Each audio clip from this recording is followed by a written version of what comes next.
I'm writing this sitting on the hood of my car at 3 a.m. The police left about 20 minutes ago, but I physically can't bring myself to go back inside the house. My hands are shaking so badly I can barely hit the keys on my phone, so apologies in advance for the typos. I need to get this out. I need to record it somewhere to convince myself I'm not going insane. Some context. My name is Mark. I'm 28. I work as a freelance audio editor, mixing podcasts and cleaning up sound for indie films. My job is isolation. I spend 10, 12 hours a day in huge professional noise-canceling headphones. When I have them on, the world ceases to exist. I don't hear the delivery guy at the door or thunder outside, only the waveforms on my monitor. 3 months ago, I went through a hellish breakup with my girlfriend.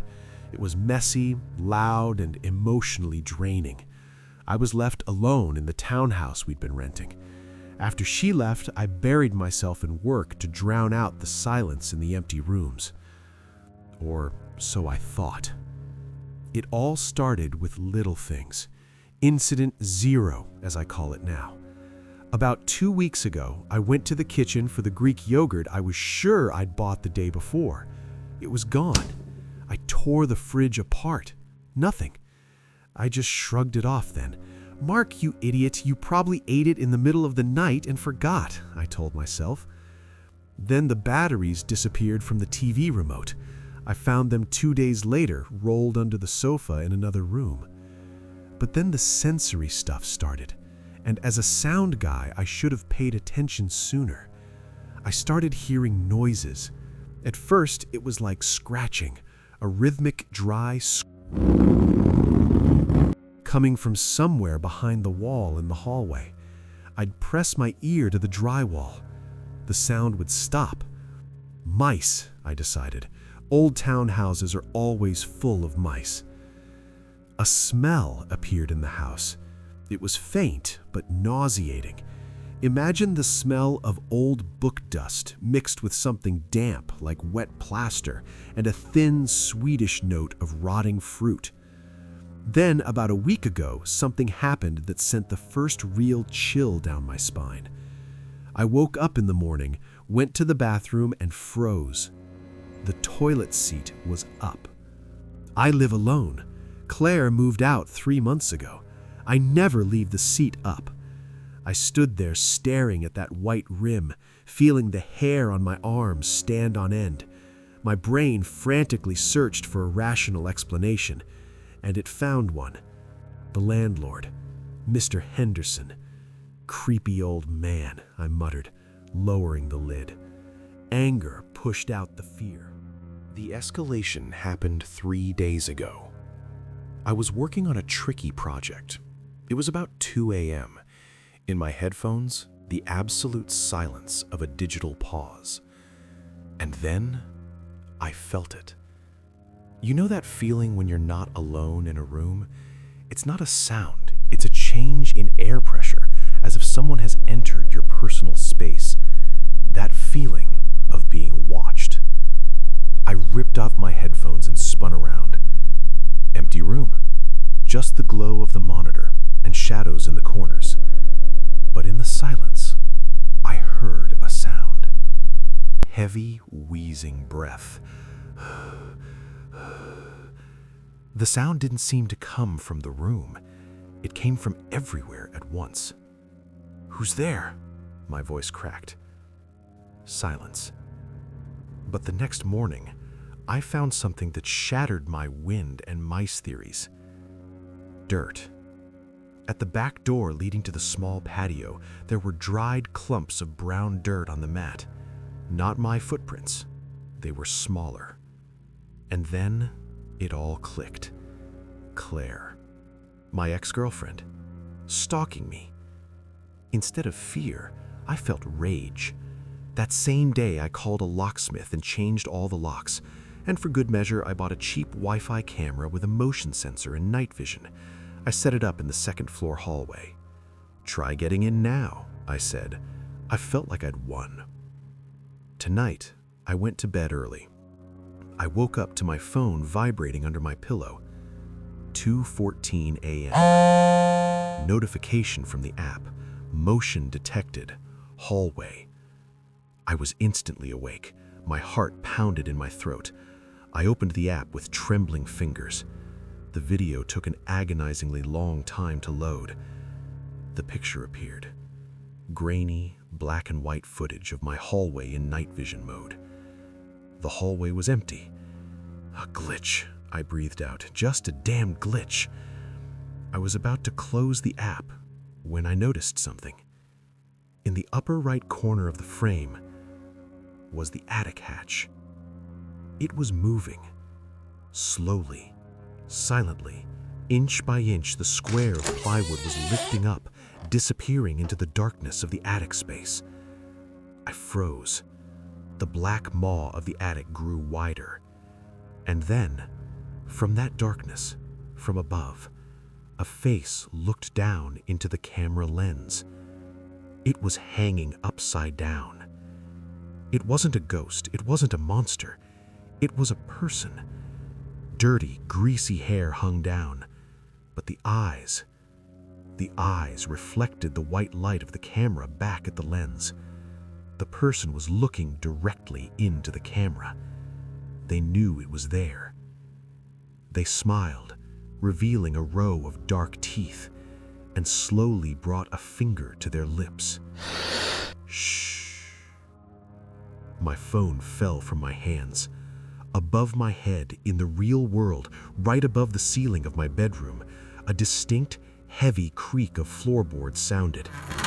Someone who'd been living above me all these weeks was starting to come down. I didn't scream. In moments like that, you don't scream. Your throat just seizes up. I rolled off the bed and scrambled on my elbows and knees toward the bedroom door. Overhead, right above the thin layer of drywall, a crash. Thud.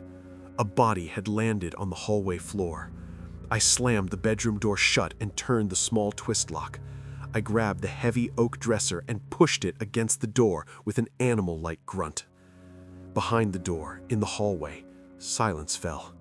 No running, no attempts to shoulder the door open. Instead, I heard footsteps, slow, barefoot. Schlip, schlip, schlip. They approached my bedroom door and stopped. I sat on the floor, clutching my phone. 911, what is the address of your emergency? He's in the house, I whispered. Address 42 Oak Street. Someone dropped from the attic. He's standing outside my bedroom door. The doorknob began to turn slowly, agonizingly slowly. Then a pause, and I heard it again. Heavy, wheezing breath right through the gap under the door. He just stood there, waiting. Mark, a voice whispered from behind the door. It was a dry, raspy whisper. The yogurt was tasty, Mark. I almost threw up. The next 7 minutes were the longest of my life. When I saw the flashing red and blue lights reflecting in the window, the breathing behind the door stopped. Quick footsteps retreated towards the bathroom. Then chaos, banging, shouts, "Police, open up!" When the officers led me outside, I was in shock. "We got him, son," an officer told me later. "He tried to hide in the bathroom vent shaft but got stuck." "Is it my ex?" I asked. The officer gave me a strange look. "No, it's a male, around 40, no ID, looks homeless, but judging by what we found up there, he's been there a while." They found the nest. In the attic, an old sleeping bag, wrappers from my chocolate bars, and a bucket full of filth. He hadn't been there a week. He was there even before Claire moved out. He'd listened to our fights. He'd listened to us having sex. But the worst part wasn't that. The officer brought out my old laptop, the one I thought I'd lost. It was found in his sleeping bag. A folder was open on the screen. Hundreds of video files. The policeman clicked on one. It showed my bedroom, filmed in night vision, but the angle was weird, from above. On the video, I was sleeping. And then a hand appeared in the frame, a A dirty, bony hand reached toward my face, hovered a millimeter from my nose, and slowly stroked the air above my cheek. The camera wasn't floating. The operator was standing on my wardrobe. Every night while I slept, this thing came down from the attic, climbed onto my wardrobe, and crouched under the ceiling for hours, filming me sleep. I wasn't paranoid. I was a lab rat in my own home. 2 weeks have passed. I moved out that same morning. I left almost all the furniture behind. Now I live in a 14th floor apartment in a secure complex downtown. There's no attic. There's concrete flooring and 24/7 security. I'm seeing a therapist. I've been diagnosed with PTSD. I got a dog, a huge Rottweiler named Brutus. It's calmer with him. But sometimes Brutus wakes up in the middle of the night, sits up on the bed, and starts growling low and menacingly, staring at an empty corner near the ceiling. The corner where the shadows are deepest. In those moments, I stop breathing. I turn on all the lights in the apartment and sit with a knife until dawn. That guy, the phrogging, was arrested. He was found mentally incompetent. The police said that's the end of the story. I'm safe. I want to believe that. I really want to put a period on this. But I'm not writing this to entertain you. I'm writing this as insurance. The police caught him, yes. He's behind bars.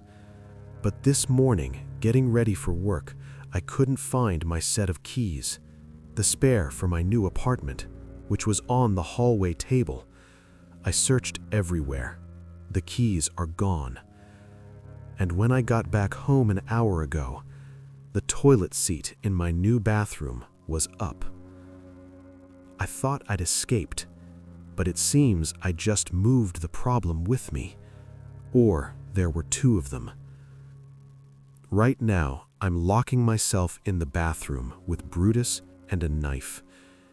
If you hear rustling in the attic or find things out of place, don't blame it on forgetfulness. Check the attic before it comes down to you.